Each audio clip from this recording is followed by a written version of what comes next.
All right, greetings, friends. I'm Dave Elden. This is the shortest I've ever had to drive to get to one of these judge events here. It's so great. Now I know what all you guys have been experiencing. Like, those of you from Cincinnati or Indianapolis who like actually get Magic tournaments in your city. It's pretty nice. Did we have a judge conference in Fort Wayne before? Hometown Grand Prix, and a month later, Hometown SCG. Oh yeah, that one. And a judge conference. So, Last summer. what are we talking about today? I'm going to be talking about mentorship, and this is, I guess, like the theme of the conference too. So, like that would make sense.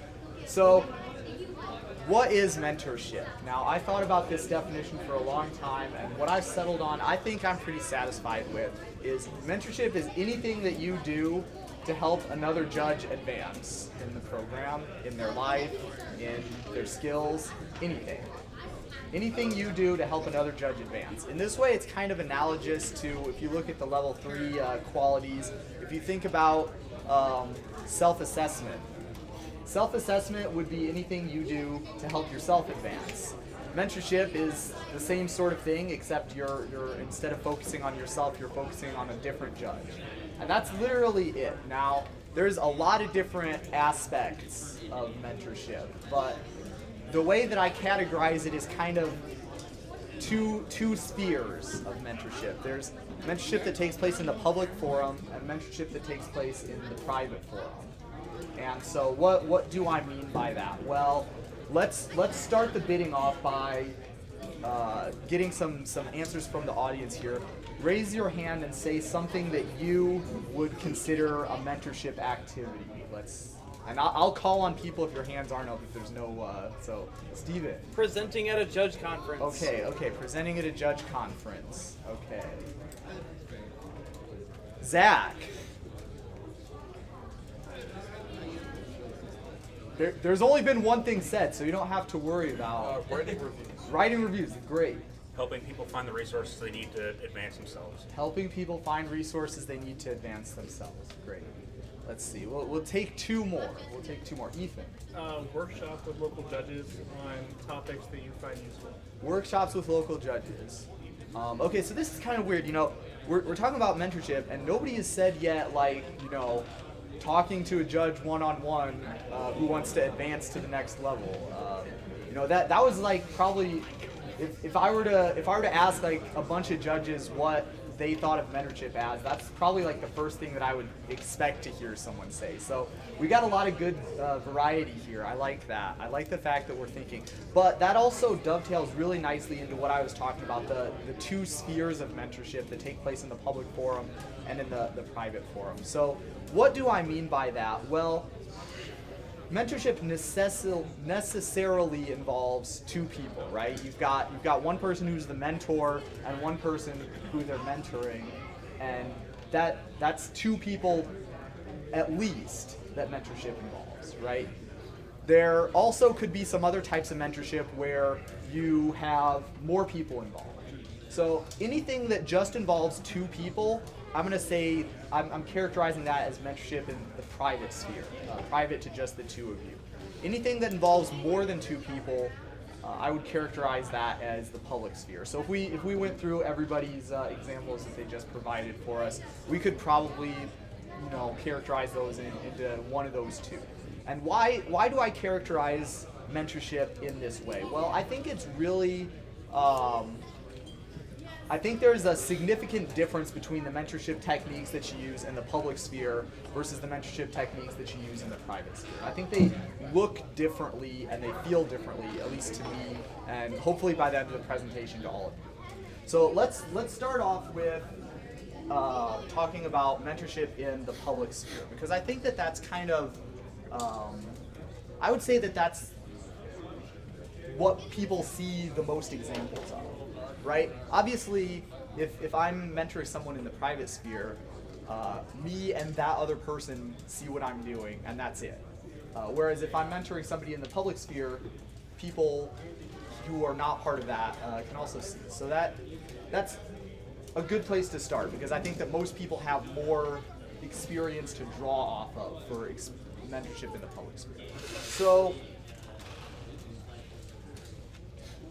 one of my first examples that I thought of when I was writing this is networking, right? So networking is a mentorship technique that connects one person with another person through a third person. Okay? So happens a lot in the judge program. Who here remembers the first GP or SCG that they got staffed for? All right?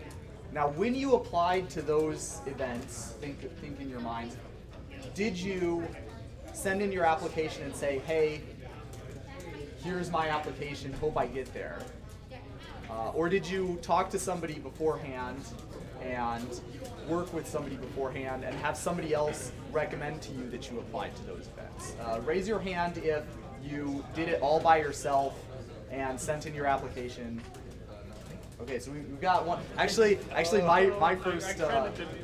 Okay, so raise your hand if you had somebody else suggest to you that you apply to this tournament.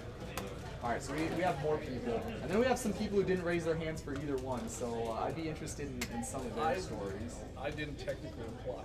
Yeah, Min of course. I'm old though. Min Don't take predates me for judging, example. so you know. Yeah, I didn't actually apply for my first event.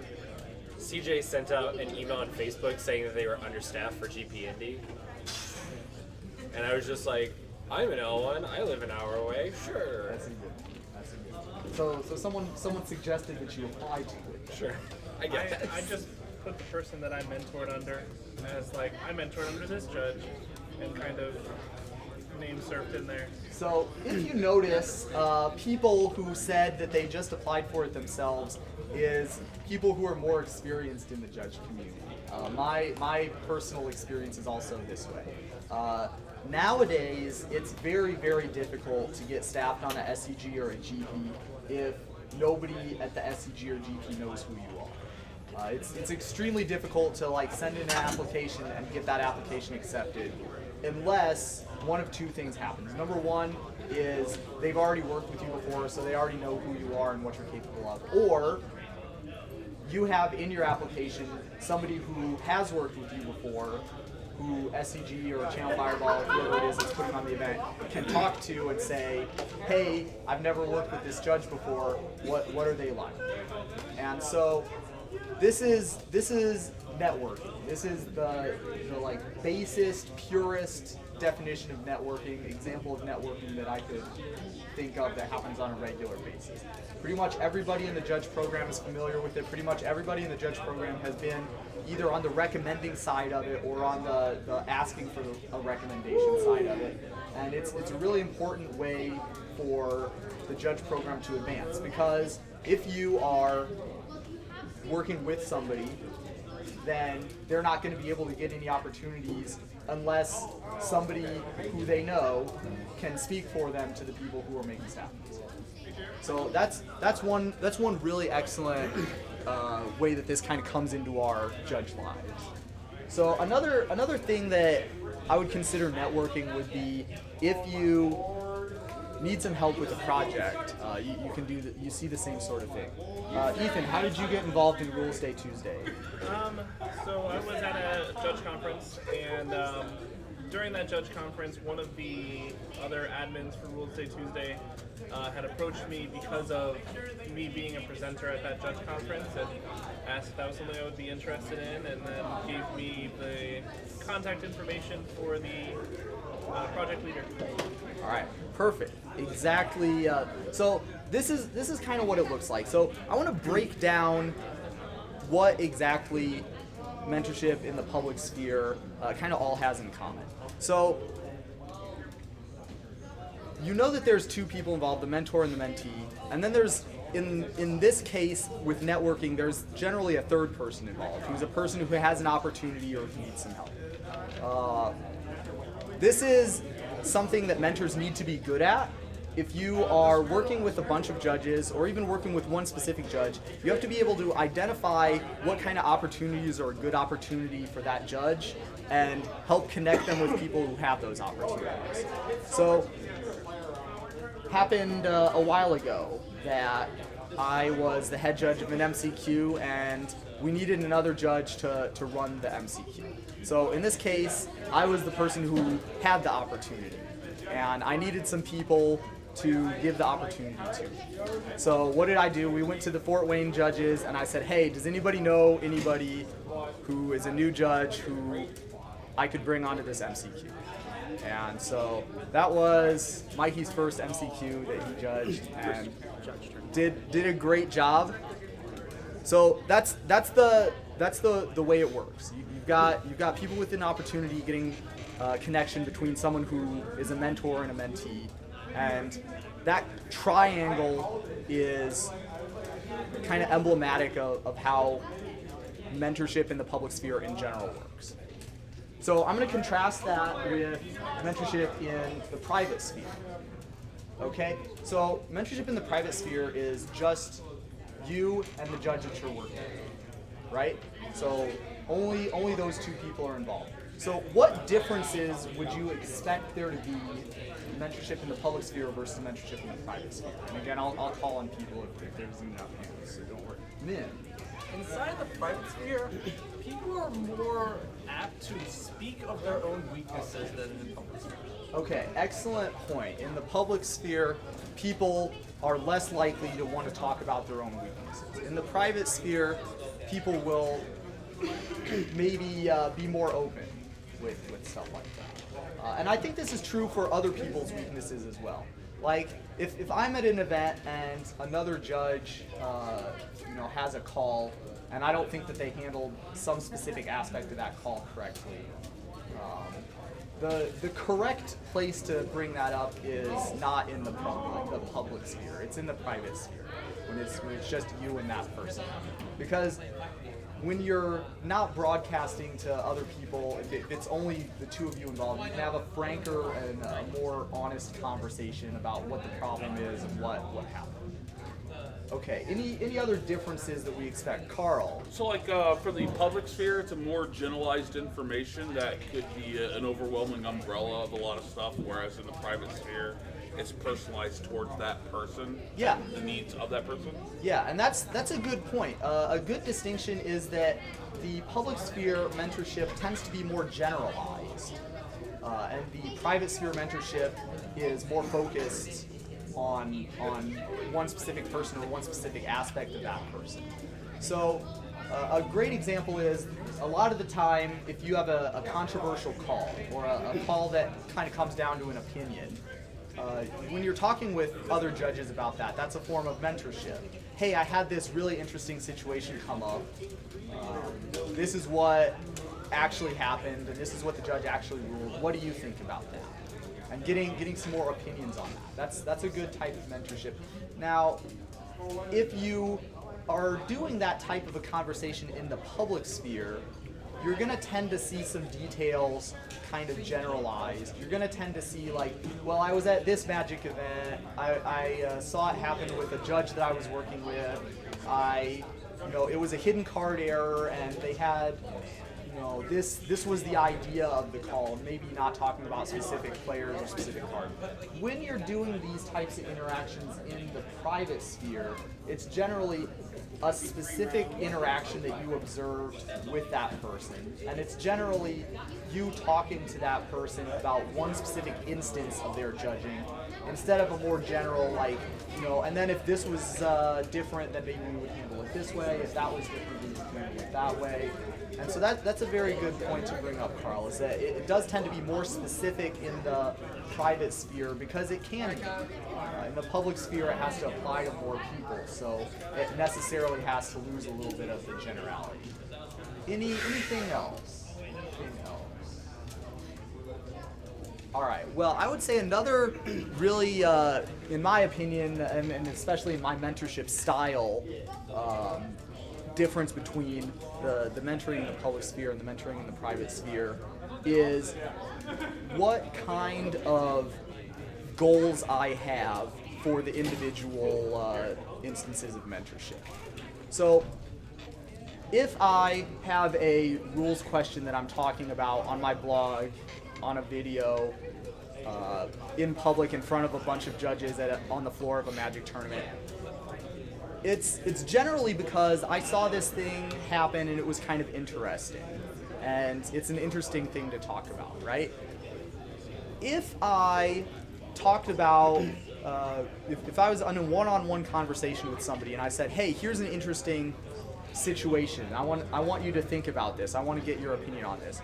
It generally isn't because it's an interesting situation that I want people's opinions on. It's generally because there's a specific goal I have in mind for that conversation with that person. Maybe they showed in a call that they took earlier that their replacements effect knowledge was a little bit shaky. Maybe they expressed a desire to improve in a specific type of interaction. And so, because it's a one-on-one thing, I will have a specific goal for that person that is directly tailored to the information that I'm giving them, the information that I'm trying to help them get to. So this kind of ties back into what Carl had said earlier about it can be more general if it can be more specific if it's a one-on-one interaction, whereas in the public forum it's going to have to be more general, just because the public forum you have more than one person in your audience. All right, so we talked about the differences between the public and the private forum. What would you say is the most important aspect of mentorship in the public forum? That is, if I was to describe the ideal mentor to somebody, speaking only about their mentorship in the public forum, what traits would this ideal mentor have? They are confident. Confident, that's a good one.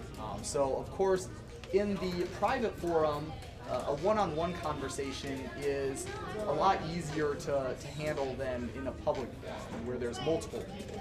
And so it definitely takes more confidence and I would say a different style of communication skills to be able to successfully communicate in the public forum versus in the private forum. So that's a good one. Anything else? Ethan? I would say the balance between praise and criticism in terms of mentorship is different in a public forum where anybody can read this. Is that in a public forum you need to be more specific about the things somebody is doing correctly when also contrasting that with the things they're doing wrong, because that is something that is going to face outward towards everybody versus in a private forum. You can focus more on specific things and the balance doesn't have to be as close. Okay, good point. So when you're delivering feedback, it's a good idea to be more concerned about the balance of criticism versus praise if you're handling that feedback in the public forum. In the private forum, it's less important to have a good balance and you can focus more on the specific ideas you're wanting to communicate. So that's a good point. In a public forum, you also have to be more adaptable is the best word I can think of, but being able to shift from like topic to topic to topic to topic as different people bring up different things. Okay, so that's another point. If you are working one-on-one with somebody, it's a lot easier to have a focused conversation about one specific topic or one specific aspect of their judging. If you have multiple people involved in the conversation, because each of them has different strengths and weaknesses that they bring to the table, each of them is going to have different types of directions that they will naturally push the conversation in. And so the conversation character looks a lot different. So that's a good point. Jeff? Kind of related, I think in the public sphere, it's more important to know exactly what your goal is with what you're doing. The private sphere kind of lends itself to that because you're talking directly to someone about something for whatever reason. Whereas in the public one, if you're just putting the information out there, you need a reason to put it out there. It's like the tournament reports that get written to fulfill a requirement as opposed to the ones that get written because like, here's this really weird situation that I think highlights a weak area of policy or like an obscure interaction where the purpose is to like educate people on that as opposed to just like throwing information out there into the void. Yeah, now that's another kind of interesting thing to bring up, is that when you have mentorship in the private forum, it's often focused on or directed towards the mentee. Whereas if you have mentorship in the public forum, it's often the opposite. The mentor is the person initiating or starting the conversation. So that's a good point. I had not actually considered that aspect before, Jeff. I feel like in the public forum, it's more about what you do, because kind of like what you're saying, the mentor is the focus. You got everybody watching, everybody learning from observation and witnessing, and you're oftentimes teaching without realizing it. And in the private forum, it's more about explanation and direction. And All right, excellent points. So now let's talk about what mentorship techniques or mentorship traits the ideal private forum mentor would have. So the differences that we talked about in between the public forum and the private forum also kind of tend to lend themselves to the types of personality traits or the types of techniques that work best in the public and the private forum. So what would you say would be a good private forum mentorship technique that may be less applicable or applicable in a different way to the public forum? Having good listening skills, whereas where the public one you're doing more of as a presentation and like a preventative measure to avoid future mistakes. In the case of the private, you might often be talking about what already has happened and giving appropriate feedback for it, and having good listening skills over to what the situation is towards the mentee, what was going on in that person's mind is a big issue on that. Yeah, excellent. So, because mentorship in the public forum tends to be a little bit more one-directional, it tends to be not as big of a focus on listening and interpreting as it would be in the private forum, where that's literally the entirety of mentorship in the private forum is a bi-directional exchange. And so that is a really excellent point. Anybody else? Jeff?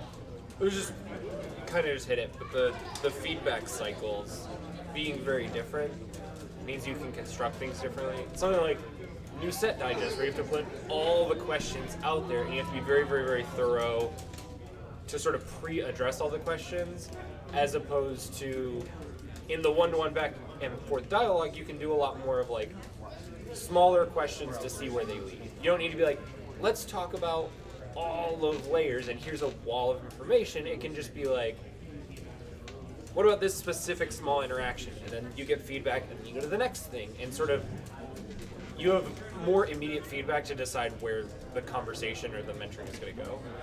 All right, good.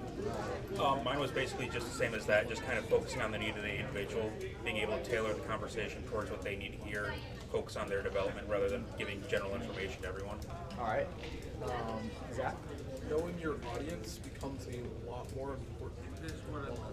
Yes, knowing your audience, because if you are mentoring in the public sphere, because it's more mentor-driven and you're taking the initiative to put that information out there, if someone's not part of your target audience, they just don't listen, or they don't need to be a part of the conversation. Whereas if it's a one-on-one conversation, having the ability to figure out what that person specifically needs out of that conversation is a much bigger deal. Steve. A really important thing in one-on-one mentorship is being able to identify what the person actually needs. Because sometimes people will ask a question, but they really don't know what they need because they don't know what they're trying to ask. So I guess that kind of ties back into listening and assessing your individual person versus addressing the general audience. So, All right, excellent. So, any other points someone wants to bring up in that topic before we move along? Private mentorship can last forever, and you have to be okay with that. Like the amount of times I'll reach out to Dalton weeks after an event about something that happened weeks ago. Too many. Very, very good point. It's not enough. Yeah, too many or not enough? So, now that we've talked about that, I wanted to say one additional thing, and this is something that's been kind of touched on earlier, but the real defining thing that I think about when I think about mentorship in the public and the private forums is feedback. And I think feedback is one of the biggest differentiators between mentorship in the public forum and versus the private forum. And we've touched upon it a lot tangentially already. Now that we have this framework kind of built up, I think we're in a good position to talk about the feedback differences. You know, this presentation was almost titled Mentorship, Giving and Receiving Effective Feedback. The art of giving effective feedback, I think, is so intimately tied with mentorship that the two are basically indistinguishable in a lot of cases. So what do I mean by that? What do I mean when I say that? Well, if you think about all the examples that we had earlier on about mentorship in the public forum and mentorship in the private forum, if you look at those examples through the lens of giving someone feedback, that is a really great way to think about almost every single one of those examples that we touched on. So for going through a few of them, let's see. If I'm helping somebody get on staff for their first GP or their first SCG, that is me providing feedback about that individual to the tournament organizer. If I am writing an article and posting on my blog, that is me taking the feedback that I see for a lot of people, that this is an area of interest, and me responding to that feedback. If I have a person who I write a review of, that's literally written feedback. That's literally what a review is. So all of that together. So now that we have this framework built up of what types of traits are important for public and private mentorship, what the difference is between public and private mentorship, now we're ready for how feedback looks and what the good feedback techniques, most effective feedback techniques are for each type of mentorship.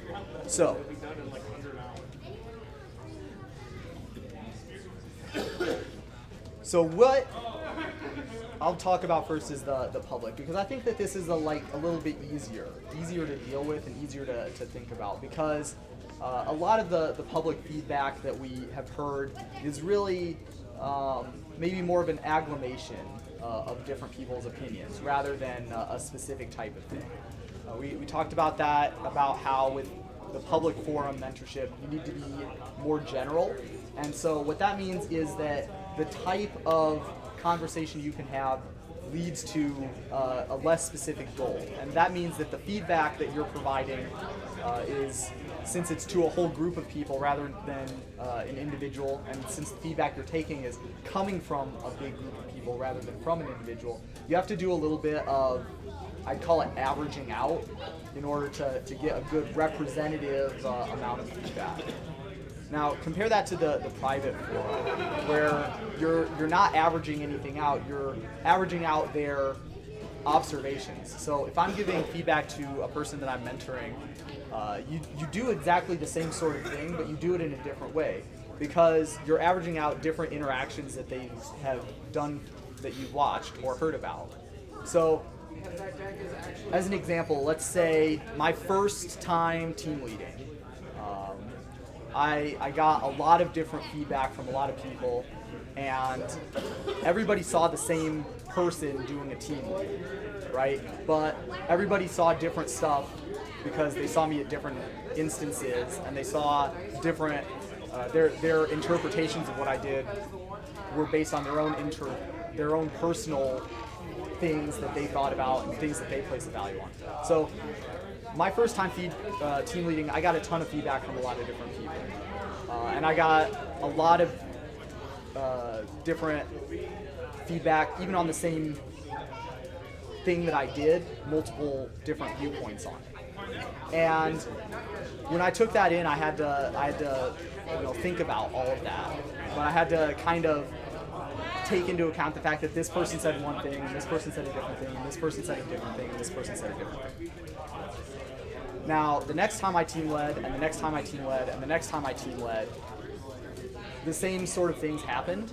And so, because there was different, the constant was the same. The constant was me being a team lead, but the types of feedback that I got changed. And that's something that you should always look for in self-assessment, because you're looking for improvement and growth. And if the same feedback you're getting every single time, maybe that's a sign that you aren't changing enough, or you're not doing enough stuff differently.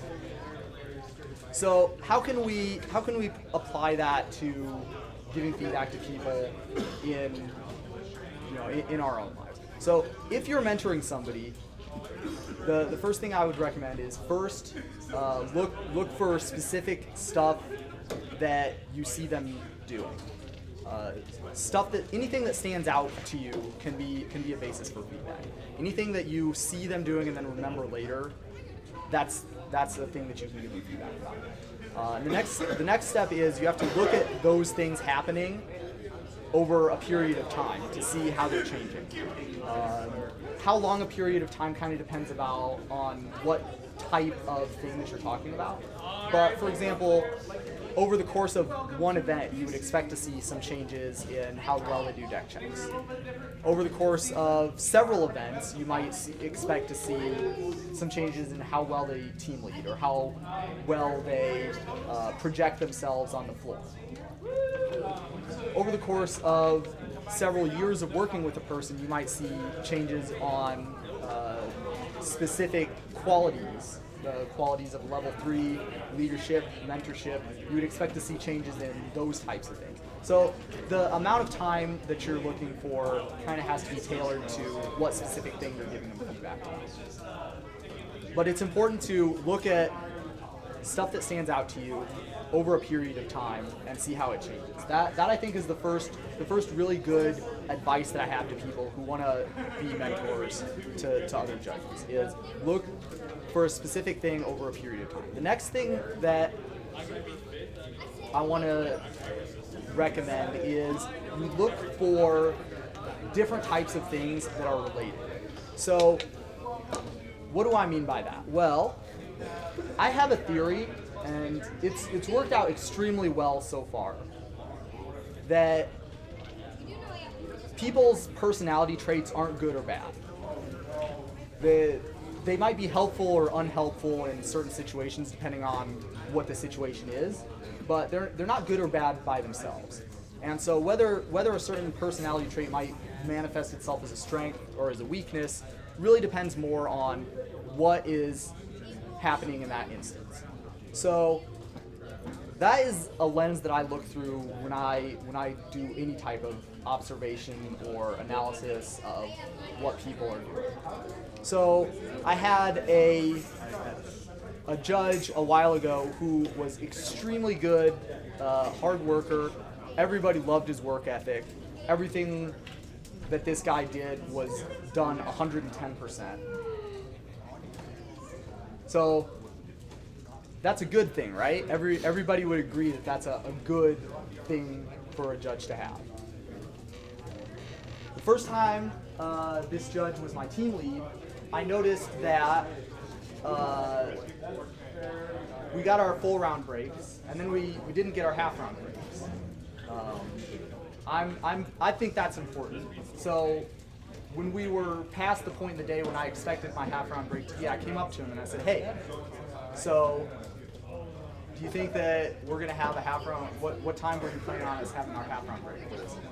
He's like, "Oh, I was just gonna not do it. We're the deck checks team today, so we basically spend most of the day sitting down anyway, so we don't really need to spend a half round sitting down."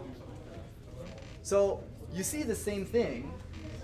This judge had an extremely good work ethic, but this time it manifested itself in an unhelpful way. So this is what I mean. When you have different personality traits, they're helpful or they're unhelpful in specific situations. They're not strengths or weaknesses by themselves. But if you're trying to help somebody to change or grow into a better version of themselves, it's really important to look at the reasoning behind what they did or didn't do, instead of just the thing that they did or didn't do. having that perspective on it can help you have more of a background and give more helpful feedback to help them improve. This is something I do for myself too. So for example, I'm pretty well known for rules and policy knowledge, right, in the program. So obviously that's like a thing that most people would say would be good. But the bad thing is that I expect everybody else to have like that same amount of rules and policy knowledge. Sometimes that's not the case. But the problem is that if I'm expecting everybody else to be myself, then that is not a reasonable or a realistic expectation to have. So this is another thing that you have to be careful of for yourself too. Every judge in this room, every judge in the program has specific stuff that they're really good at. They're really good at rules, they're really good at interacting with players, they're really good at taking calls, they're really good at building communities. Everybody else is not going to be as good at the stuff that you are good at, right? That's what makes you good at it. If everybody was at your level, then your level wouldn't be exceptional. And so a lot of the time, the stuff that people are really good at is the stuff that they put the most value on, right? So if I am really good at the rules, I think that that's a really valuable skill to have if you're a judge. If you are really good at building communities, you think community building is the best skill that you could have. If someone else is really good at leadership, leadership is the most important skill for them to have. And so everybody always looks through these things, and in my experience, it's been very, very much the case that the stuff that people are really good at is the stuff that they put the highest value on. And that's not just judging, that's everyday life too. So that's an important thing to think about when you're mentoring somebody else. It's going to be really easy to see how they could improve in X specific area, right? It's really easy to see how he could be better at rules or policy. But it's not necessary or even, in a lot of cases, worthwhile for someone to try to be as good as someone who is the top tier in something that they're not naturally suited for. That's just not how it works. And that's the beauty of the judge program, is that we have people who are good at all different types of things. And so as a result of that, it's important to, when you're giving feedback to other people, take into account the fact that this is an area that I'm really good at. I don't need to expect that everybody else is going to be that good at this specific area. So think about a more representative view and try to tailor it towards the stuff that they're really good at. And a lot of the time, especially newer judges who are getting mentored in the program, a lot of the time it's way important for those judges to figure out the stuff that they're good at. And many times it's difficult to come up with those types of things unless somebody else helps you out by pointing it out. That, I think, is the final really big key, especially in private forum mentorship, and something that is a really important skill to develop is helping other judges figure out what they're good at. It's easy to look at somebody else and say, hey, you did this really well. To figure out what their specific strengths are and what they like to do is something that every judge should be trying to work with for their mentors. So how would you do that? What do you think? What is a way that you can help someone else identify a strength of theirs of that type? Give them different opportunities to do different things on the team. All right, excellent point. Especially as a team lead, your mentorship over your team would definitely include stuff like giving people opportunities to try something new. If you've never tried it before, how would you know that you're good at it or that you like doing it? I'll point to people. Present them with the different situations throughout the day. Present them with different situations. Yeah, so like when I'm judging, maybe I'm over here and I take a call, I deal with it. I come over and say, maybe Mikey's there. And I go, hey Mikey, I just had this call. What do you think? What would you do? All right. So present them with different things that you saw happen and see what their takes are. All right. So you could just simply ask them what they've done, what they like to do. Gosh, I love this. Investigation skills. A lot of the time, people ask me, what advice do I have for them in investigations? And how would you figure out this information? And 90% of the time, all you got to do is ask. You have to ask in the right way. You have to ask the right tone and the right. But that's exactly right. If you want to figure out what people are good at and what they like doing, just asking them, but in the right way and in the right attitude is definitely a great tool. What do you think, man? Not just within a day though. Like, I think if you are privately mentoring something, usually it's more of an extended relationship. So figuring out like, because sometimes you're on deck check team and that's all you're going to be on for all day, and the next tournament you'll be on logistics, the next tournament you'll be on paper. So following them through longer experiences where they have like longer opportunities is important when you're doing private mentorship, because you have this extended period of, oh, I got a chance to do all these, I got a chance to go on side events or on demand events. Like, those things are drastically different and not necessarily something you always can cram into one day. Absolutely. Kind of an addendum to that though is that now that we have MCQs back, I think they're big events-ish with a small staff, and they kind of function in this way a little bit like PTQs used to back in the day, where you had teams, but it was also a really good, safe opportunity for like halfway through the day, you could say, hey, judge on deck checks. You've never done end of round before, have you? Here you go. We're going to do some end of round with you. Or, hey, end of round person, we're going to switch you guys just for this round so you can get a little bit of experience. And, the opportunity for small, air quotes, big events has become better and better with like regionals and MCQs now. So I think that's like a really good way to give them a variety, even if you have a specific team designation. All right, excellent. So that is all of the stuff that I have prepared for mentorship in the public and private forum. And all of the, hey, don't start clapping yet. We're not quite there yet. All the stuff for mentorship in the public and private forum, and all of the stuff for different specific techniques and how they apply differently in the public and private forum. There's one other topic that I want to talk about, and it's why mentorship is important.